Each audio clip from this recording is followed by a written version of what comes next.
Hey, mushroom lovers. Joining me is Trad Cotter. Now, Trad has more than 20 years and been pondering all things fungi. In his book, Organic Mushroom Farming and Mycoremediation, Cotter not only offers readers an in depth exploration of best organic mushroom cultivation practices, he shares the results of his groundbreaking research and offers myriad ways to apply your cultivation skills and further incorporate mushrooms into your life. Whether your goal is to help your community clean up industrial pollution or simply to settle down at the end of the day with a cold, reishi infused homebrew ale. Trad, it's an honor to speak to you. Yeah, man. Thanks for having me here. So what are we going to talk about? Well, I just want to know, how'd you get into mushrooms? Like, you blew my mind when I got your book and just started diving into the different things you've done with mushrooms. What was the first step? The first step for me was that I was really into mushrooms, and if I would plead the fifth, that with okay, I see where this is going.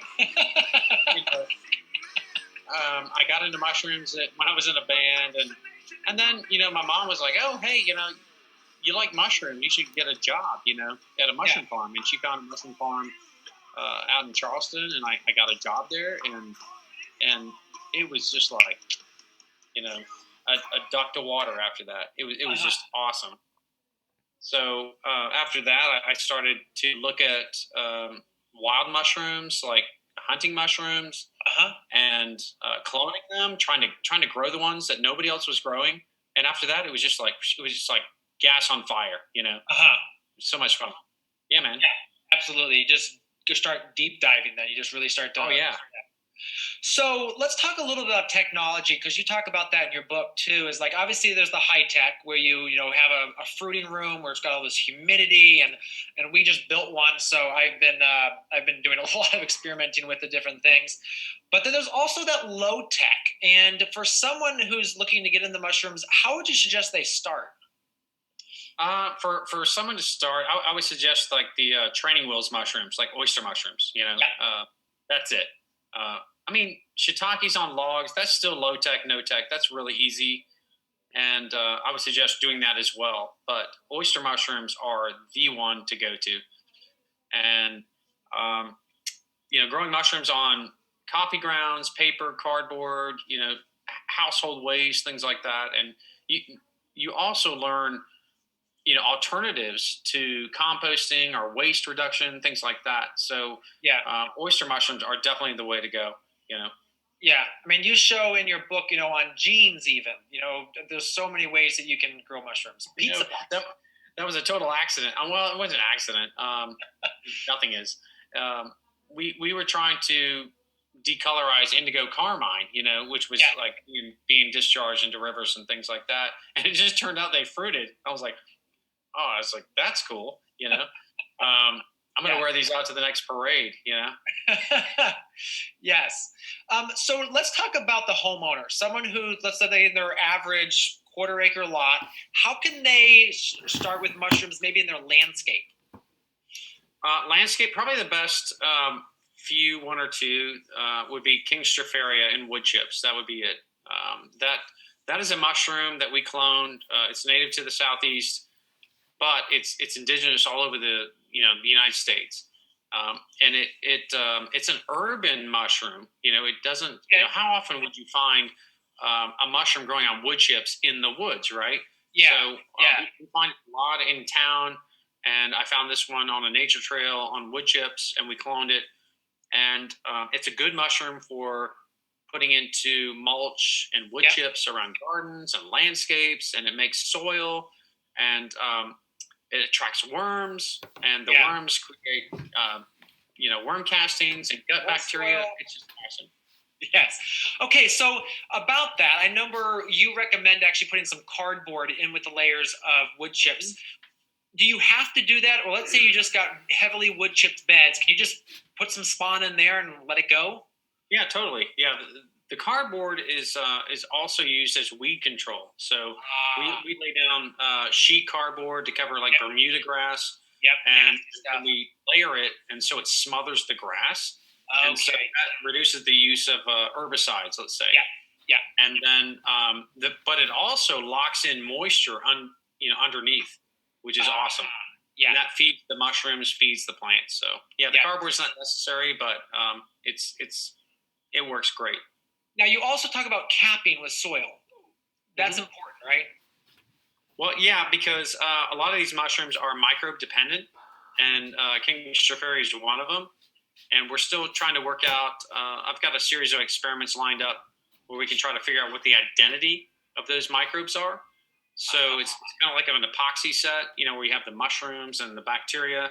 Yeah. But so the casing soil or the soil on top, or even just adding leaves. Okay. Or your native soil, just a little bit on top, actually helps trigger the mushrooms to fruit. Okay. Now, one of the things we're doing on our farm right now is we're just massively collecting carbon. So we literally have this mountain of wood chips. Just put some of I've got some of the spawn on that. Just shove some of that in there throughout the whole pile, and it will help break it down. Or is it too big of a? Yeah, I would about 1 bag of spawn will do about 2 to 3 cubic yards of mulch. Okay. So if it's a really big pile, I would probably pull a little bit off of that, inoculate that, and when that's colonized, mix it into the larger pile. 10 to 1. Yes. Something small like mountain. It's a small mountain. So yes. Okay. I'll need to pull some off. I'll start. Okay. Sounds good. I can handle that. Yeah. Do you have a favorite mushroom? No.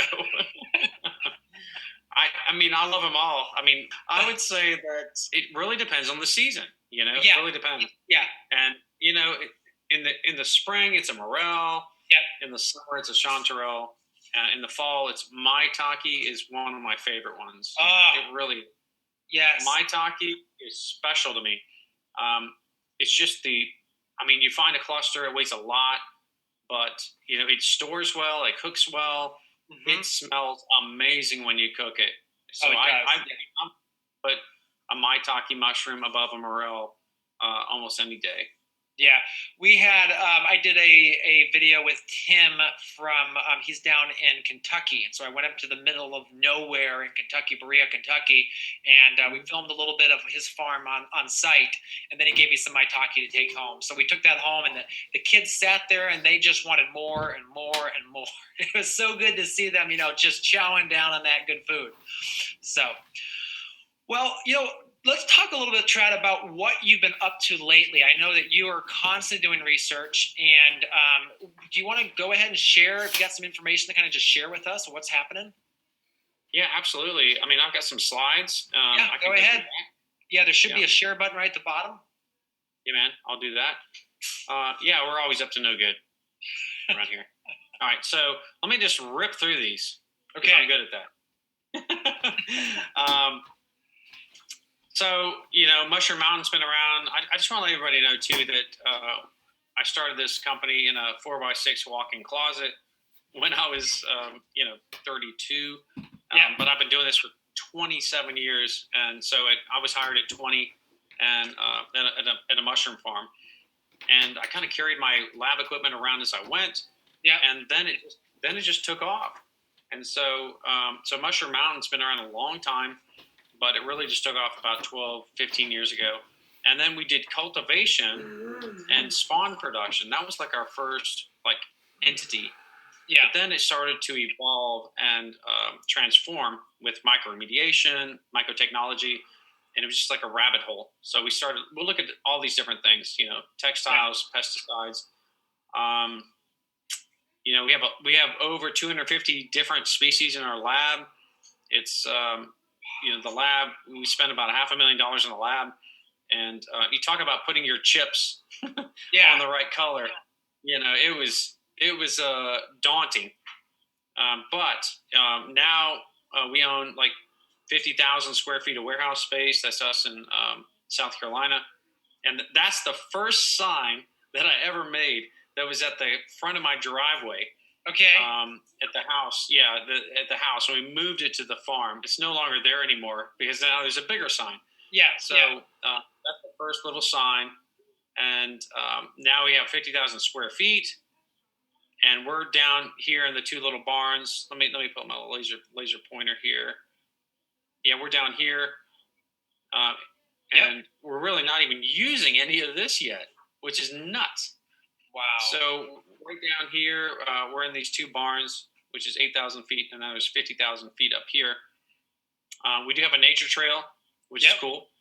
And we got mushrooms on there, and we've got these little kiosks, and there's QR codes on there you can walk through and click on, and shows you about the mushrooms. So it's like a mushroom zoo. There's the QR code right there. And we've got mushrooms planted everywhere.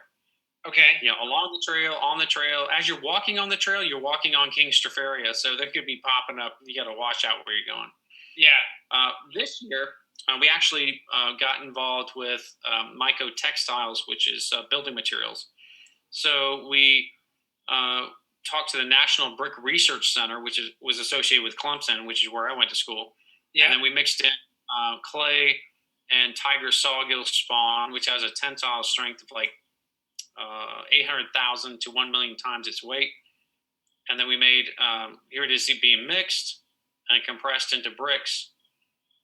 There you go here. So that's actually a living brick. And so the bricks can be alive for up to a year.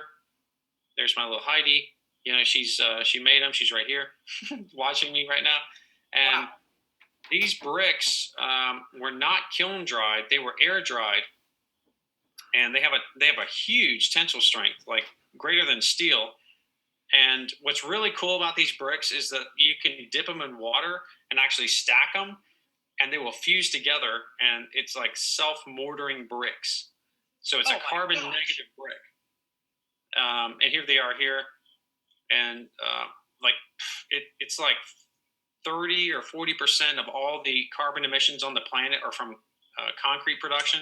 So this is a big deal. Oh, it's massive. And it's a big deal. Yeah, and so we started using these bricks. We made a brick oven, just to have one. We wanted one at the farm anyway. Yeah. But even the clay here is mixed with the tiger sawgill, not just the bricks. So all this is mixed with mycelium, and it's very high tensile strength. And right now, I don't have a final shot, but now, is there a chance that this oven's going to start popping out mushrooms? If you water it enough, it probably would. But we don't want that to happen. No, so you would just paint it. Yeah. So I have a very strong attraction to cordyceps. Okay. And these are mushrooms that are entomopathogenic. They attack insects. This is a wasp. This is Physocephala. It's a species, but you can see all the yellow mycelium in there. And, mushrooms popping out of their necks and out of the back of their heads. And when I find these, I'm just going nuts. Yeah. And this is a cicada. Is there this one's only been time of year that the cordyceps come out? They tend to come out in the late spring, and then they mature in the summer and fall. You'll see the structures. So the best time to find them would be summer and fall. Okay. That's a cicada nymph here. That's only been photographed. I think that's the only photograph of it so far. Only been found twice. Yeah. And so we look at, we've been looking at life cycles of these things, and they exist as molds, and then they infect insects, and they steer them around the forest floor. It's just crazy. Yeah. And this is one we found in our backyard. This is an ant. Look at it, how it's biting into the branch. Yeah. And ripping around, and it's got this mushroom popping right out of the back of its brain. That's crazy. Cow.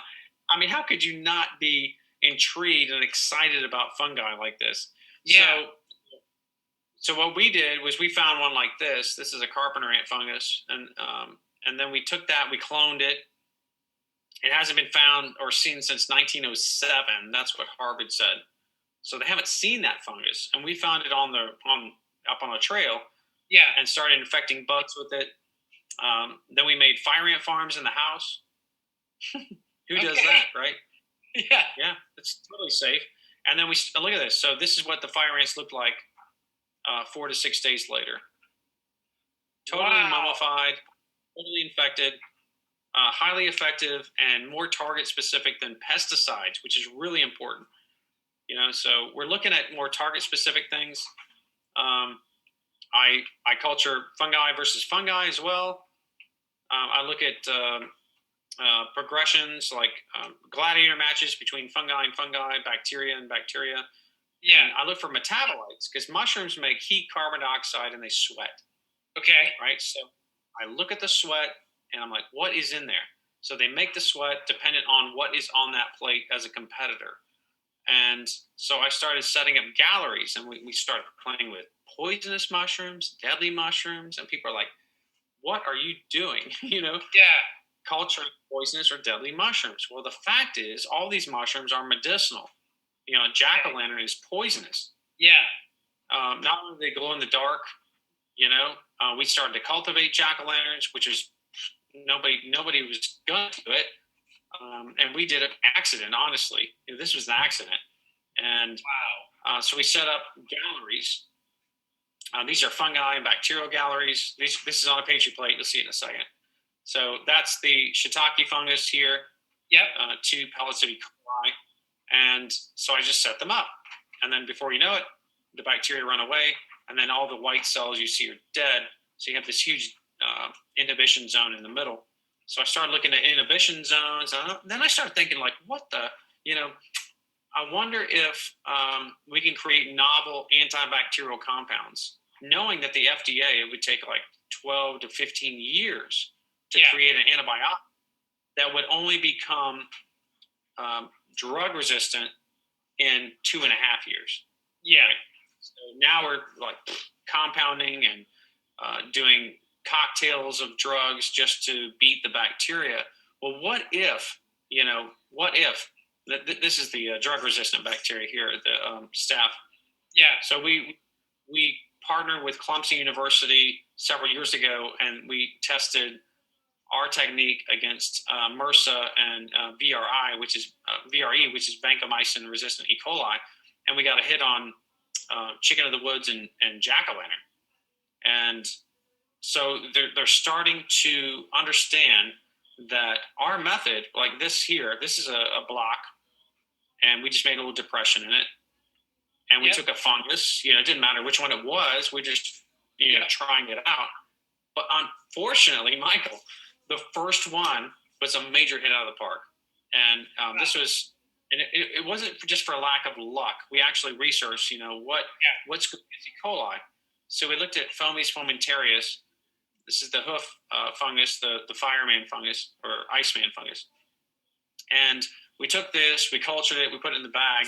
And now we're at the point where we could almost do like something like a throat culture or a biopsy and stick something and inject it into these bags just like this. And it could be a animal pathogen, human, animal, livestock, and even a plant pathogen, like something that attacks your tomato or corn, inject it. Yeah. And out comes the metabolite on the left. You pull that out, you got 20 milliliters. Doesn't look like a lot. With that, you can dilute. It's actually active 10 to the 6. So it'd be that 20 milliliters will make 528 gallons of spray, or a throat spray or a lozenge or something that would combat staph, strep, salmonella, anything like that. So we tested mycology. We tested different techniques with these different bags, and we found that shiitake was really good at staph. Okay. Chicken of the woods was really good at staph.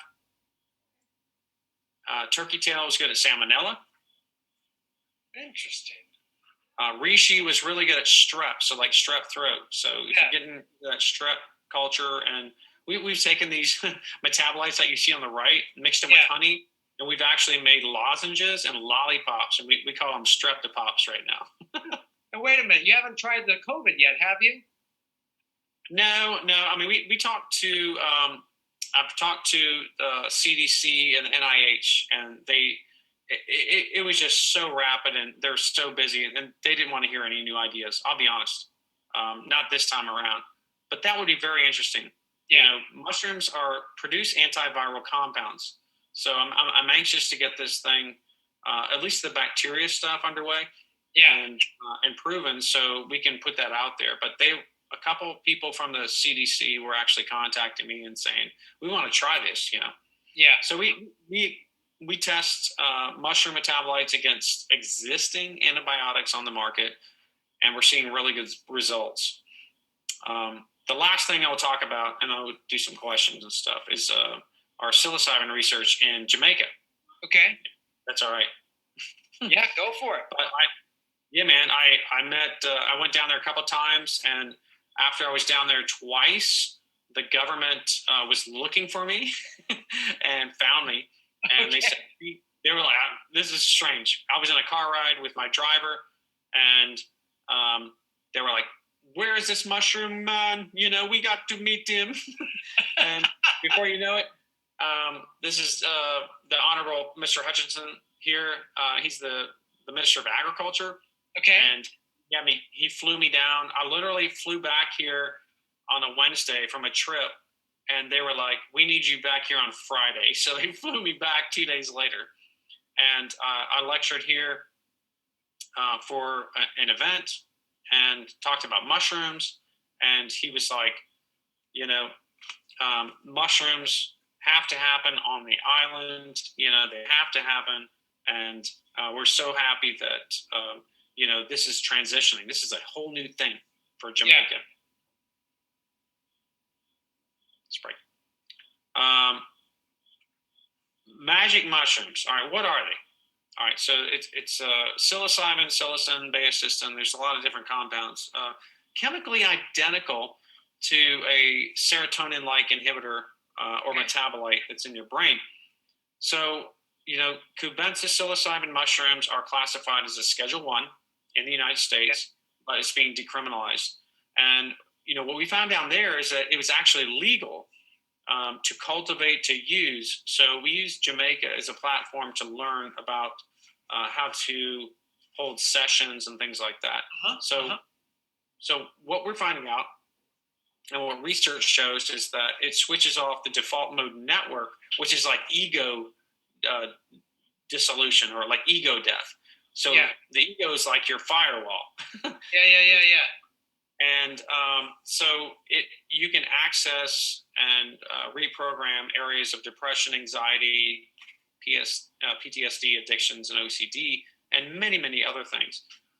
So we went down there and we started cultivating different species or strains of psilocybin. That's Larry Evans, and that's Owen Zecca, and we're down there, lab manager, and we're just growing them. And drove a car across town or across the island, explored Jamaica, hired a local person to help us find local strains, which is absolutely amazing. And we started cloning them and cultivating these mushrooms with the intent of using them for therapy. This is not for recreational use. Not for recreational use. So that's my CAT scan when I got back from Jamaica, by the way. That's my actual CAT scan. Mushroom school. Anyway, that's it. I just want to share the slides and. That's fascinating stuff. Didn't also I was trying to get him on, and again, it was I don't even know how to get in touch with him. The guy that wrote that was in Food Inc. Michael Pollan, he wrote a book on those type of mushrooms too, right? Yeah, that's called How to Change Your Mind. Yes, yeah. I read that book, and I obviously would love to get him on here as well, just to talk about his experience with it. I didn't realize that I had seen some stuff that you had done on it, but I didn't see the final, the latest stuff. So that is super cool to see that. Now, with those different strains, do different strains have different effects on people? Oh, yeah, absolutely. They have different different levels. And they do different things. It's like visual, philosophical, and that's what's going on right now. And that's what's interesting is that kind of like the cannabis industry, that they have figured out that some strains are more mellow, they mellow you out, and then there's other strains that do different things. So these compounds at different levels are capable of inducing different effects. And I honestly believe that psilocybin will be decriminalized and legalized, and also boutiqued. In other words, it's going to be, catered. There's going to be strains available just for a particular experience. But I would warn people. It's like, listen, people are microdosing too, which I highly recommend. Yeah. I highly recommend it. I've I have personal experience, but it works very well, and it works for depression. It works for just general everyday health, headaches, things like that. And this is not like the pill a day stuff that the pharmaceutical companies are selling. This is something that's like a solution. Yeah. And there's no dependence on it other than, hey, if I take a little bit of it, but it's not like you take some and then oh my God, I got to have it. I got to need more. It's almost like I'm okay for a few days or a month or two, and then I'll take it to recalibrate. Yeah. So we're actually doing setting up some sessions for next year right now. If anybody's interested, you can email. There's a form on our site, and in Jamaica, but also in Costa Rica, we're opening up another one there. It's already pretty much set in stone. Very cool. So, yeah. Yeah. So, I mean, the thing with the mushrooms, too, is I'm sure they're a fraction of the cost of these wildly expensive pharmaceuticals. Yeah, mushrooms are. Now, there's a company called Compass who filed an international patent on the use of psilocybin for anxiety and depression. They're putting the price tag per pill at $7,000 a pill. So, yeah. So this is the opportunity for people to vote about decriminalization, and they're also an opportunity to grow your own if you can, and really, and they're not that expensive to do that, and and $7,000. I don't know, $7,000 a pill is just absolutely outrageous. But I think they're trying to. It's pharmaceutical companies who are the investors in this company. Yeah. So we can clearly see what's going on here. That there's a money grab and a control grab here.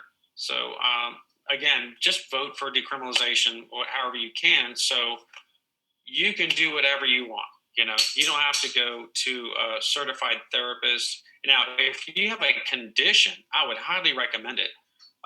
If you have a serious condition or depression, we have sitters and therapists and things that folks that we use in Jamaica and now Costa Rica. But if you have a serious condition, do not do it on your own, especially a high dose. It's just not healthy. Definitely not healthy. So it could be psychologically dangerous. Yeah. Talk to us a little bit about the remediation side of this too, because that's a very cool side. Obviously, it's great to eat mushrooms, but I think the thing that's so important, especially this time of where we are, is just how toxic everything is. So just talk a little bit about, where do you see that going? Remediation has kind of struggled with pilot studies and data, and fortunately, I don't know what Paul's doing now with it. I don't think he's done much with remediation in several years, but we have a good team here, and we're working on mycofiltration studies with bacteria, and also I'm going to say this out front right now that Mauritius, the oil spill in the island. Have you seen that? Yeah, it was terrible. So we were contacted by several agencies, wildlife agencies, and then today the UN about getting over there and helping. It's very promising, and I told them, listen, it can only help. It can't do any harm to try some pilots, because we really need the opportunity to try a pilot at this scale. There's debris and oil and booms piling up on the island. So that is fresh news. I haven't told it to anybody, and it looks like it's going to happen. So not only that, but cultivation on the island to try to build the biomass that we need. Fortunately, when you're dealing with a situation like that, we immediately, when I was on the call, I looked up what their agricultural byproducts were, and sugarcane was one of them, which is very promising. Yep, And, absolutely. So, everything's in play. We're still talking right now, and the oil soaked debris isn't going anywhere, but it's not going to break down anytime soon. Yeah. So those calls are being set up within the next. It's like by the day at this moment. It's on hyperspeed at this moment to get people growing mushrooms there. The fishermen are out of work, so hey, who can we get to grow the mushrooms, right? Exactly. Yes. Yeah. We're trying to kind of recalibrate the industries over there and get the community involved to grow mushrooms and generate the byproducts that they can use to fuel the remediation projects over there. Mm-hmm. Here locally, we're working on a project with the city of Greenville, South Carolina, about creating mycofiltration units using mycelium. And the fungus that we're using is the same one that we used in those bricks that you saw. Yeah. And it's high tensile strength. And we're doing flow tests, and we mixed sawdust and perlite, and it's holding together really, really well. And so I just ordered salmonella and E. coli, Pseudomonas staph, the whole thing. Yeah. And I'm going to be running bacteria through filters probably early next week to see what kind of cell counts we can get down, CFUs. Wow. So that is really cool. Mycofiltration is easy, Yeah. Now, when you're doing that kind of research, do you have to any special protective gear or? In the lab, for sure. Now, these are small units, so when we do mushroom culturing, it's a class 1. It's considered class 1. So, the laminar wind is blowing right in your face. Yeah. So it's nothing that you can contaminate. But we use a class 2 hood. And I also use, I just ordered like new eyeglasses, and I wear thicker gloves and things like that. Not that I would poke myself. This is not like Ebola. Yeah. It's not the movies where you poke your hand and you're like, you run off and. Yes. Something like that. So as long as you don't lick your fingers or, swipe your face, you're fine. So really, nothing more than that. I mean, there's just, eyeglasses and, face mask, gloves for inhalation, stuff like that. Yeah. Very cool. Yeah. One final thing. Let's talk about earthworms and spent mushroom blocks. Because you talked about that in your book. And obviously, we set up a mushroom operation. We have a lot of blocks, and our goal is to obviously try to fruit them afterwards outside. But then I want to just turn it into earthworm heaven. So talk a little bit about your work with that and how that best works. Right. So once the substrate is done, for anyone listening, that mushroom mycelium generates octanol, which is chemically identical to human sweat. What comes out of sweat, but it attracts mosquitoes. That's how the mosquitoes find you. Yeah. But it also attracts worms, butterflies, bees, nematodes, like all kinds of things. But the worms are really attracted, termites too. The worms are really attracted to it.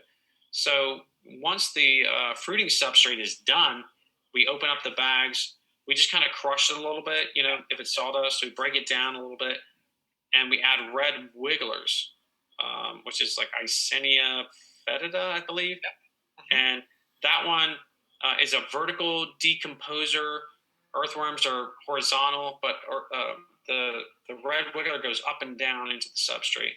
So it eats colonized or myceliated debris. So if you're growing mushrooms on straw or anything, sawdust, it's going to consume that. And what we do add is a little bit of grit, because they do have a crop and a gizzard, kind of like a bird. And we get this beautiful, it's almost like pasty coffee ground like compost after about 8 to 12 weeks.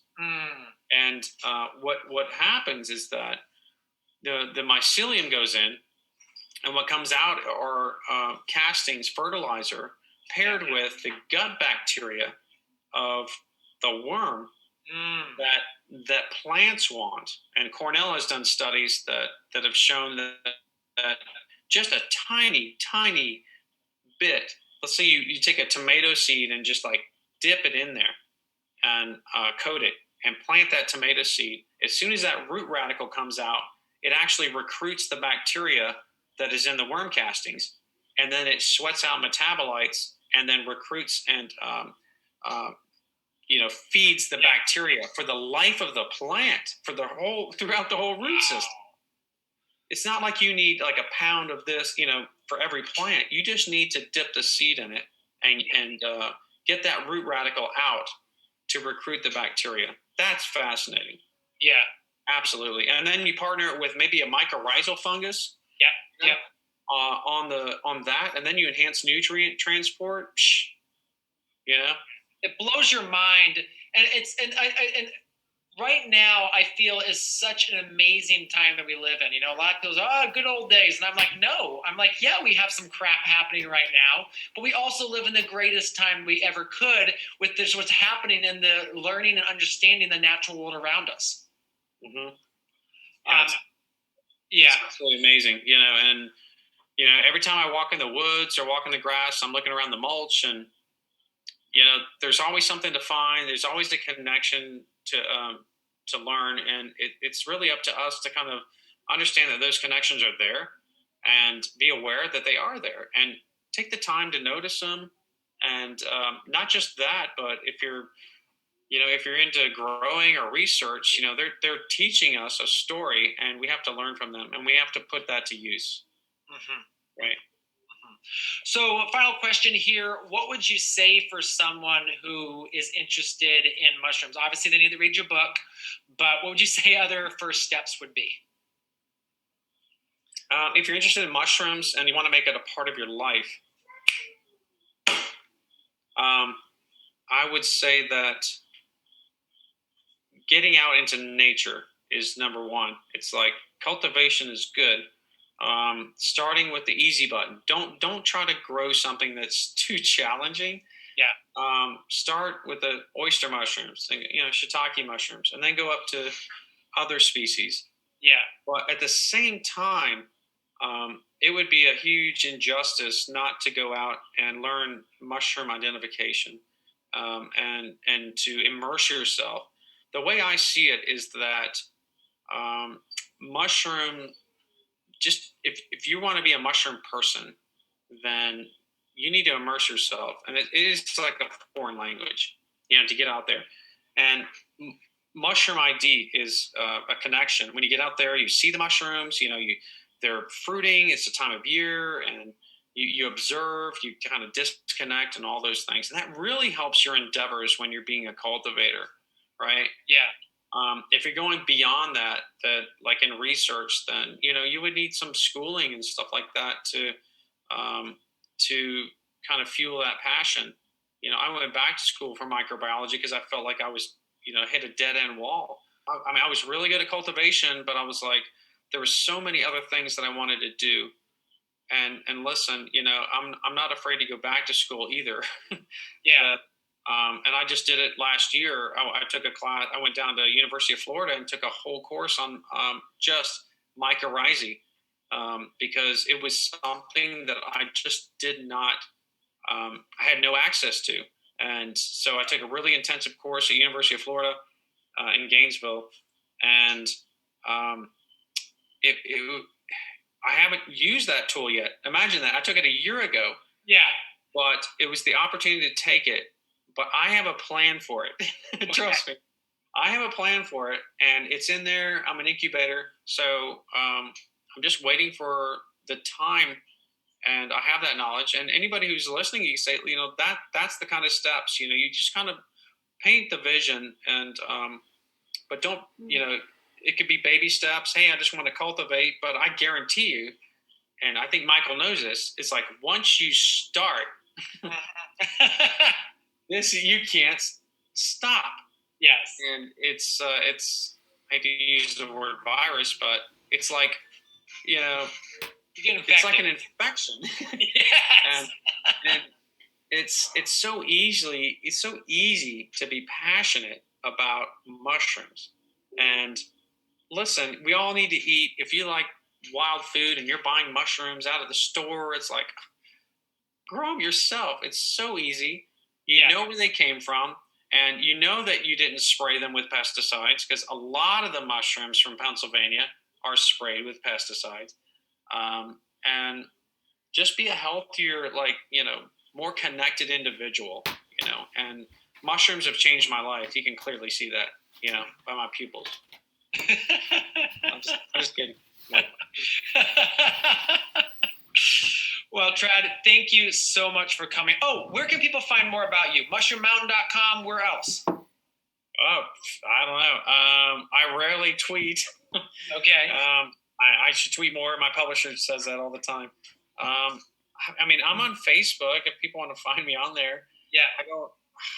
I just don't have time to communicate a lot. I'll say hi and stuff like that. But if people contact Mushroom Mountain, also on Facebook, Mushroom Mountain's actually really good. That we have a staff here that handles a lot of questions and things like that. Okay, but yeah, I'm out there, and also look up on YouTube. If you just type in my name, Trad Cotter Mushrooms, you'll see a lot of lectures. And my favorite was the Telluride keynote from 2019. If anybody's listening, watch that one. It's okay. It's off the hook. Yeah, we'll link right below this presentation so people can go right there and watch that. All right. Cool. Yeah, well, again, thank you so much for your time. Really appreciate it. Means a lot. And I know people are absolutely going to love this presentation. Thank you, Michael. And everybody listening, thank you. And I want you to go out there and do something absolutely amazing with mushrooms. Okay. Share it with the world.